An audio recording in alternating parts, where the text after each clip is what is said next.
अभी जो SCO summit था गोवा में, तो बिलावल भुट्टो पाकिस्तान के फॉरेन मिनिस्टर ने कश्मीर का टॉपिक लेके आए हैं। सिर्फ वो देख के ही बोल सकते हैं या टेररिस्ट अटैक करा सकते हैं, उससे उनका फंडिंग होगा, उसी से वो खुश है। बगैर कश्मीर का नाम लिए आप लोग नेता बन ही नहीं सकते पाकिस्तान में। कायदे से पाकिस्तान को ना अपने घर के हालात देखने चाहिए। इंडिया की तरक्की से वो हमेशा बौखलाहट होती है। पाकिस्तान जिस तरह से इंडिया को लेके कमेंट्स करता रहता है, कभी बोलता है G20 नहीं होना चाहिए, कभी अभी जो एससीओ समिट था गोवा में, तो बिलावल भुट्टो पाकिस्तान के फॉरेन मिनिस्टर ने कश्मीर का टॉपिक लेके आए हैं।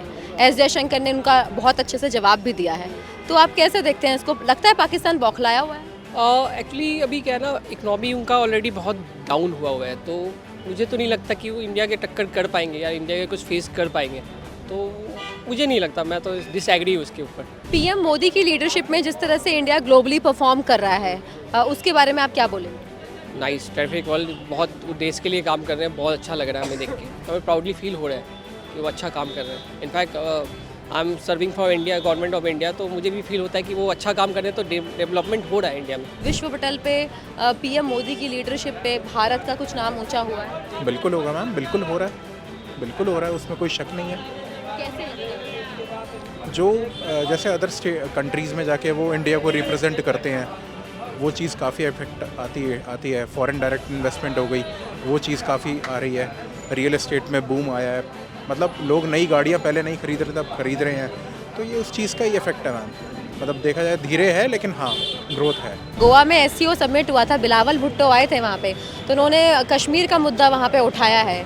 और हमारे जो विदेश मंत्री हैं एस जयशंकर, उन्होंने बोला है कि अब जो बात होगी तो सीधा पीओके पे बात होगी। मैं ये कहना चाहता हूँ, जो उन्होंने बिलावल भुट्टो को जो एक शिक्षा दी, एक छोटे में कहने का मतलब कि आप जब भी देखो कोई भी आपका नेता आता है, वो कश्मीर के नाम से ही जीत के ऊपर पाकिस्तान में बनता है, नेता बनता है।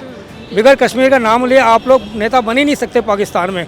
और आप जब जाते तो यही सोचते हो कि हम पाकिस्तान कश्मीर का मुद्दा उठाएंगे, जो ये आपका बहुत बड़ा गलत फहमी है। कश्मीर भारत का एक अभिन्न अंग है। हमारे जो विदेश मंत्री उन्होंने सही बोला है कि हम जो बात करेंगे पीओके के बाद ही करेंगे, और पीओके हमें जल्दी से हमारे हाथ में वापस कर दो। तो आपको लगता है कि in the leadership of PM Modi जो इंडिया है वो खुल के दुनिया के सामने अपनी बातें रखता है?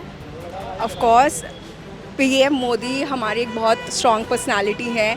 वो एक्चुअली में अब एक आइडियल बन चुके हैं और एक वो ऐसी पर्सनालिटी बन चुके हैं जिसकी वजह से अब बाकी कंट्रीज़ के लोग भी इंडिया को जानने लगे हैं। पहले इंडिया को कोई नहीं जानता था, maybe they knew because of Britishers की ऐसे उन पे रूल हुआ था, but nowadays people know Modi and they actually appreciate Modi as well. PM Modi की लीडरशिप का यूथ पे कितना इफेक्ट पड़ता है? कितना कन्विंस होते हैं आप?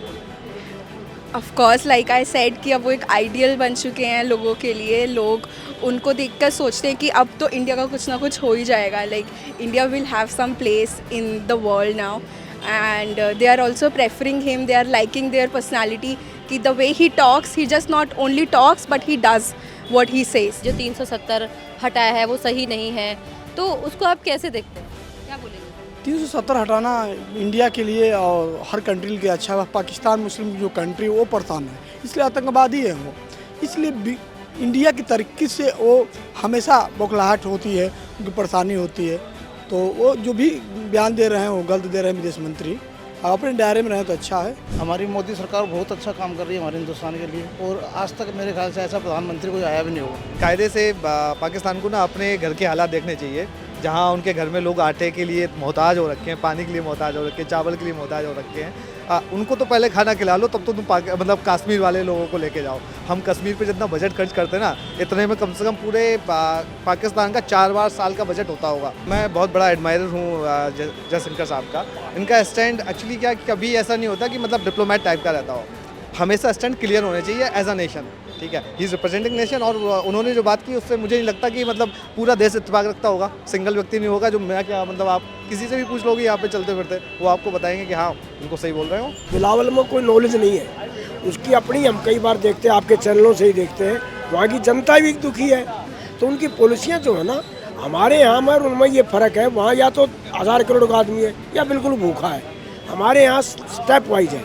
तो वहाँ जो दुखी हैं, ये जितने भी हैं, केवल अपनी जेबें भरते हैं, उन्होंने कोई नॉलेज ही नहीं है। आज़ाद जयशंकर की बात है, वो पॉलिटिकल आदमी नहीं था, वो बिल्कुल ब्यूरोक्रेट था।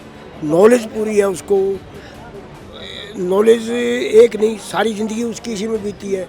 तो वो एक एक बात को बिल्कुल साफ कह देता है, और साफ वही कहता, पॉलिटिकल आदमी नहीं कह सकता। और वो मैं समझता हूँ ये मोदी की वो है जो उसको छांट के लिए आया। जयशंकर के से बढ़िया आज तक तो फॉरेन मिनिस्टर आया नहीं, पढ़ा लिखा आदमी है, सटीक बोलता है। अब देखो यूक्रेन वार के बारे में जब उससे पूछा गया तो उसने साफ बोल दिया कि I don't care for Europe, Europe doesn't care for me, you know, when there is a terrorist activity in India, Europe does not react, तो why should I bother about you. तुम अपनी चिंता करो, मैं अपनी चिंता करूँगा।